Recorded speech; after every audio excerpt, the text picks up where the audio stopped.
आज देश भारत रत्न डॉक्टर भीमराव अंबेडकर का 134वां जयंती हर्षोल्लास पूर्वक मना रहा है।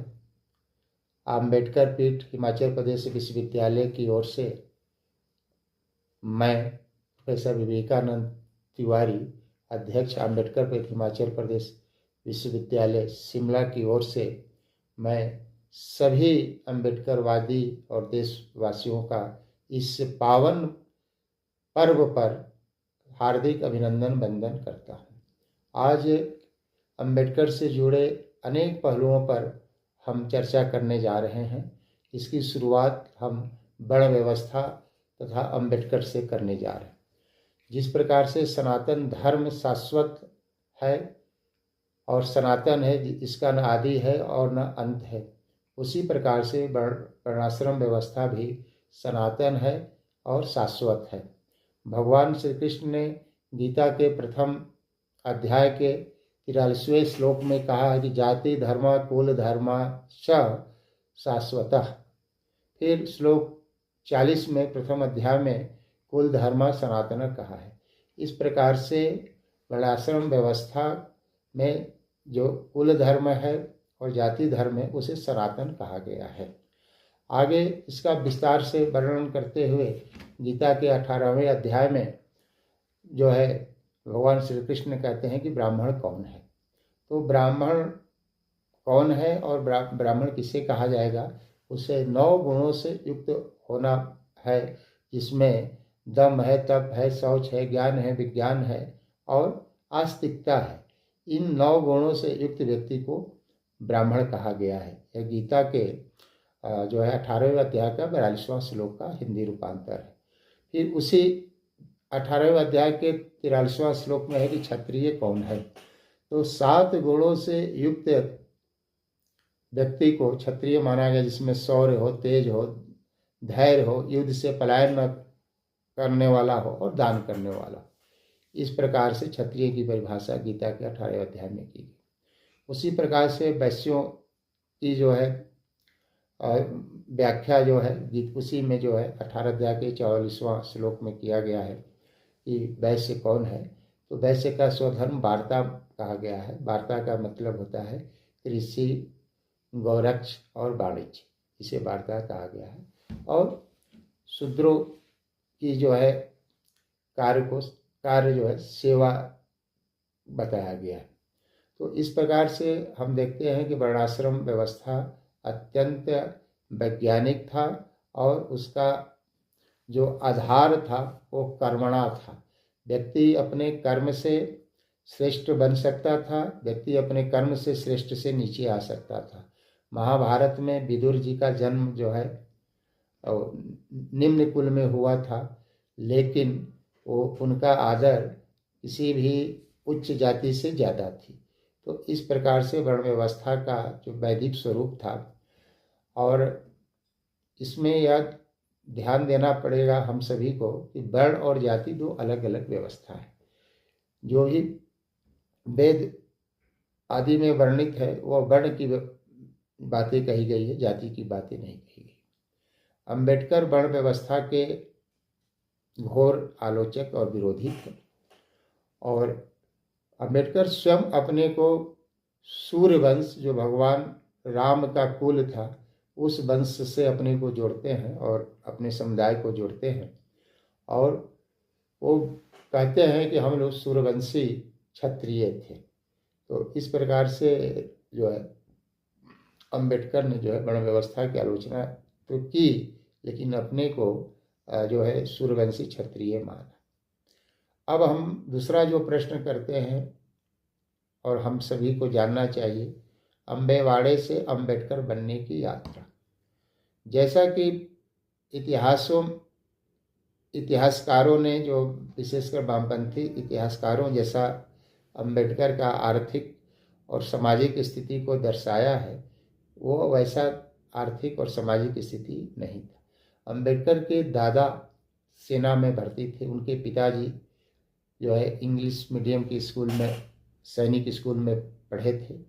स्वयं उनके पिताजी जो है उनकी पदवी सूबेदार थी। अंबेडकर जी की भी पढ़ाई लिखाई जो है अंग्रेजी मीडियम से सैनिक स्कूल में हुई थी, और उनका जो सामाजिक स्तर था, जो आर्थिक स्तर था, वह बेहतर था अन्य जो है पिछड़े या दलित समाज के जो है परिवार के अपेक्षा इनके परिवार की सामाजिक और आर्थिक स्थिति ज़्यादा अच्छी थी। इस प्रकार से महाराष्ट्र में हम देखेंगे तो महाराष्ट्र में जो किसी व्यक्ति का नामकरण होता है उसमें उसके नाम के साथ उसके पिता का नाम और उसके गांव का भी नाम जुड़ा रहता है। तो अंबेडकर के जो मूल गांव था वो रत्नागिरी में अम्बावाड़े था, और वहाँ से उनके पिताजी मऊ मध्य प्रदेश में सेवा विस्तार के दृष्टि अपने सेवा कार्य के दृष्टि से आए थे, और वहीं उनका जन्म होता है। प्रारंभ में अंबेडकर बहुत अल्पायु में उनकी माताजी की मृत्यु हो गई थी, इस कारण से उनका पढ़ने लिखने में मन नहीं लगता था।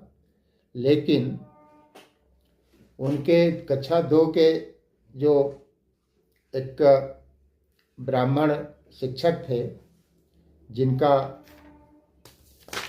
नाम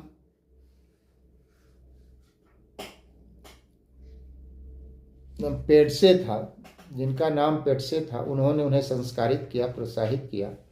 और जब वो मिडिल क्लास में थे तब जो है कृष्ण केशव आम्बेडकर से उनका परिचय होता है, और इनके आम्बेडकर के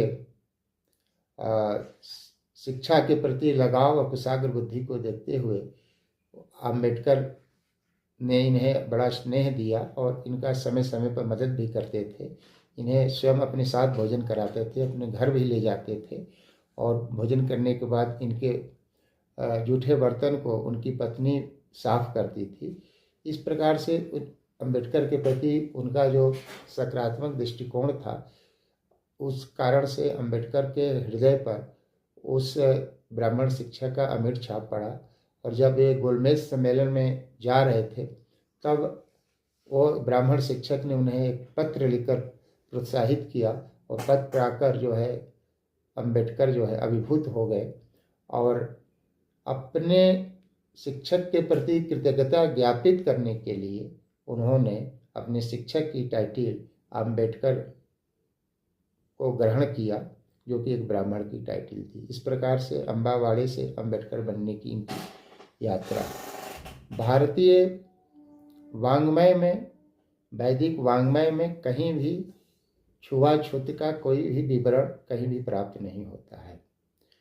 और जितने भी विदेशी यात्री आए हों, चाहे वो गुप्त काल में आए हों या फिर उसके बाद के कालों में आए हों, हर्षवर्धन के काल में जो चीनी यात्री आए हैं, कहीं भी किसी भी प्रकार की छुआछूत का विवरण प्राप्त नहीं होता है। यह छुआछूत का जो विवरण जो प्राप्त होता है वो मुस्लिम काल में और विशेषकर अंग्रेज़ों के काल में इसे ज़्यादा हम देख सकते हैं। अंग्रेज यहाँ के शासक थे और अपनी शासन सत्ता को सुदृढ़ करने के लिए वो समाज में विभेद पैदा कर अपनी शासन सत्ता को सुदृढ़ करना चाहते थे। उन्होंने भारतीय समाज को हिंदू, मुस्लिम, आर्य, द्रविड़, आर्य, अनार्य, है ना, ऊंच नीच आदि जातियों में विभक्त किया।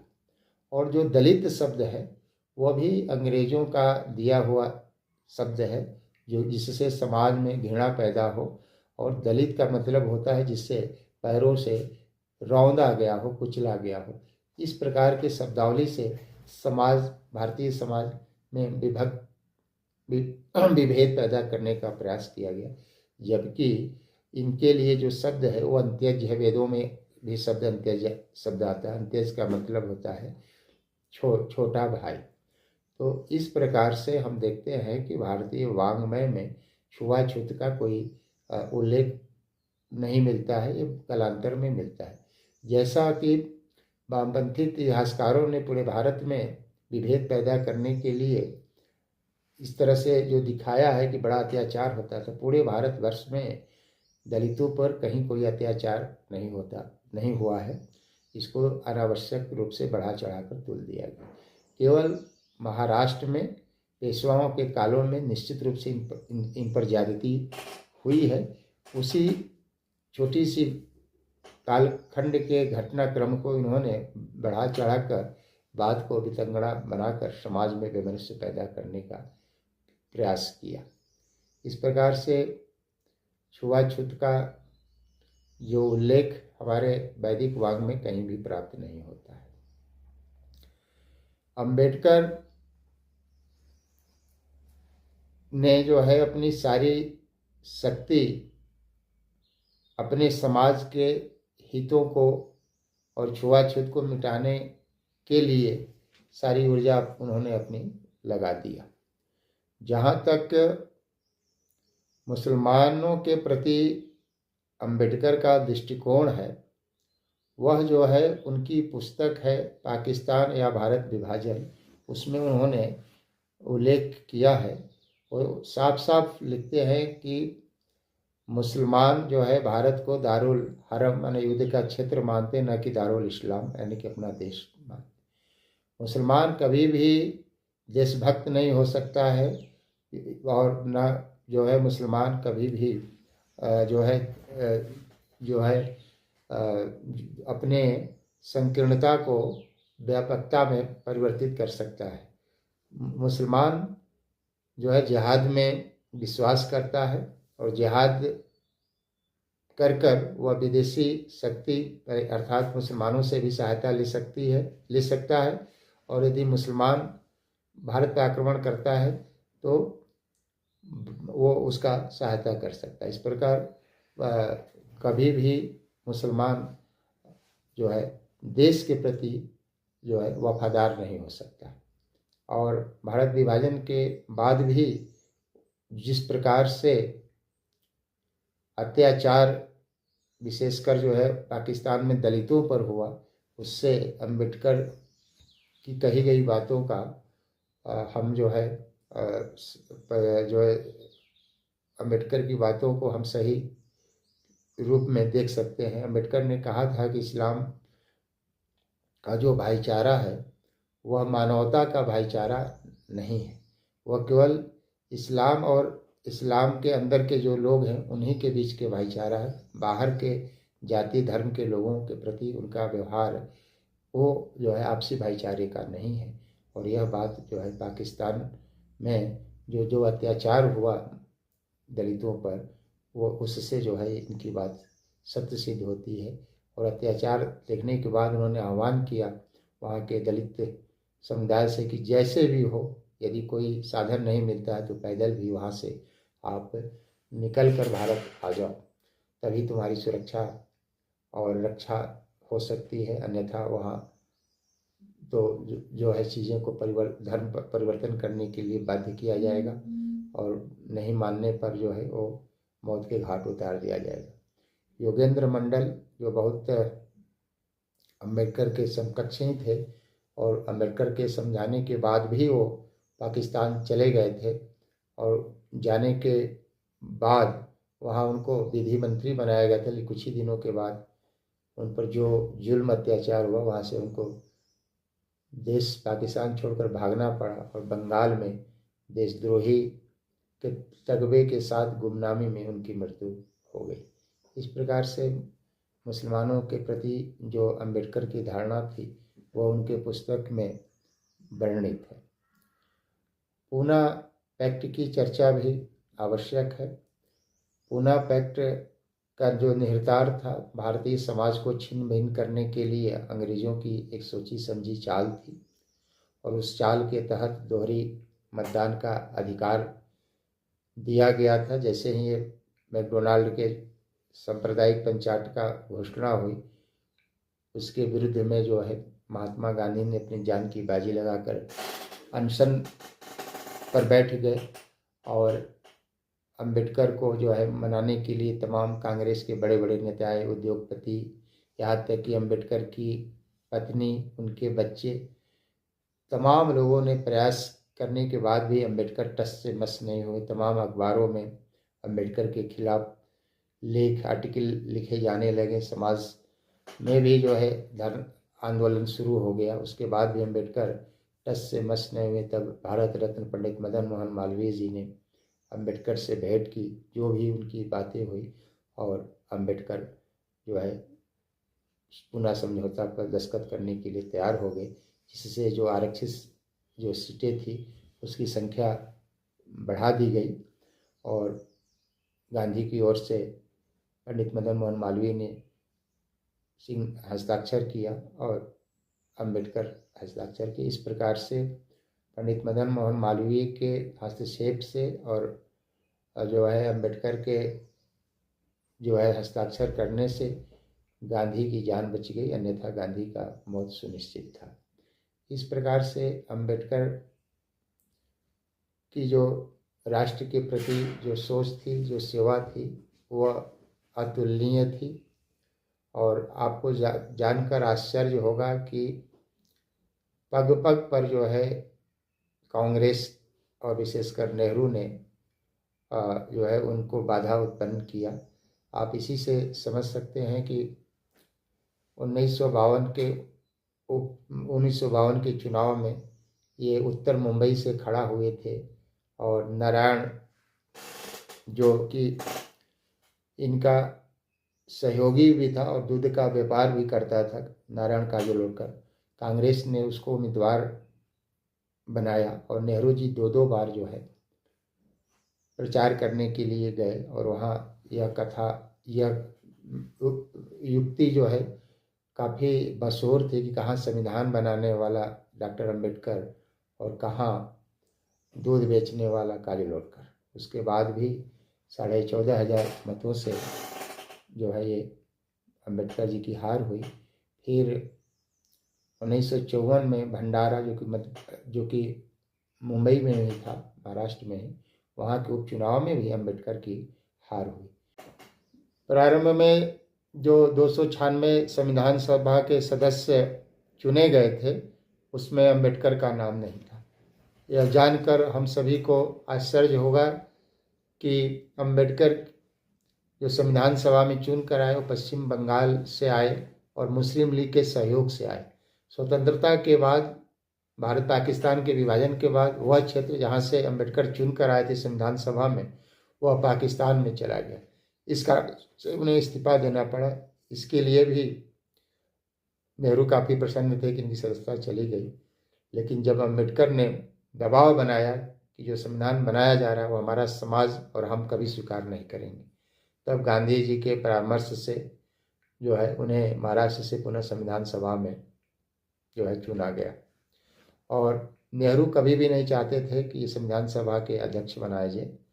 नेहरू की पसंद ब्रिटेन के संविधानविद जो है आइवर जैनी थे और उन्होंने गांधी पर भी दबाव बनाया कि आइवर जैनी को ही संविधान सभा का अध्यक्ष बनाया जाए। लेकिन गांधी की देन थी कि उनके दबाव को न मानते हुए भी अंबेडकर को ड्राफ्टिंग कमेटी का अध्यक्ष बनाया गया। और आपको जानकर यह भी आश्चर्य होगा, नेहरू मंत्रिमंडल में जो है श्यामा प्रसाद मुखर्जी और डॉक्टर अंबेडकर कांग्रेस के सदस्य न होते हुए भी उनको स्थान दिया गया था। ये गांधी की देन थी। आपको जानकर यह भी आश्चर्य होगा कि जो व्यक्ति अंबेडकर को काजोलकर ने हराया था, इंदिरा गांधी ने 1970 में उसे पद्म भूषण देकर सम्मानित किया और अंबेडकर लगातार उपेक्षित बने रहे।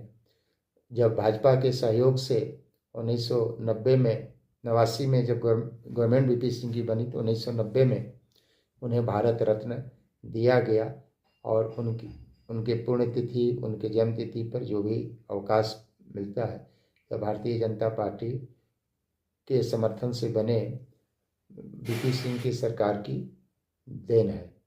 तो इस प्रकार से कांग्रेस ने प्रारंभ से ही पग पग पर जो है अंबेडकर के कार्य में जो है अवरोध पैदा करने का काम किया।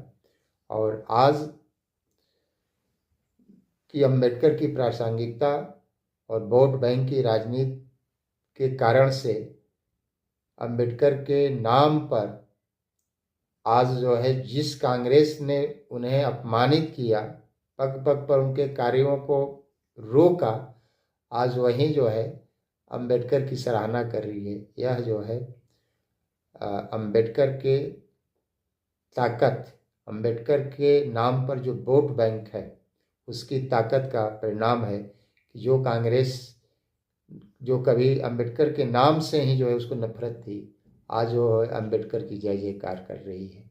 इस आश्चर्यजनक घटनाक्रम को हम सभी किस रूप में देखते हैं, यह हम सभी को इस पर मनन करना चाहिए।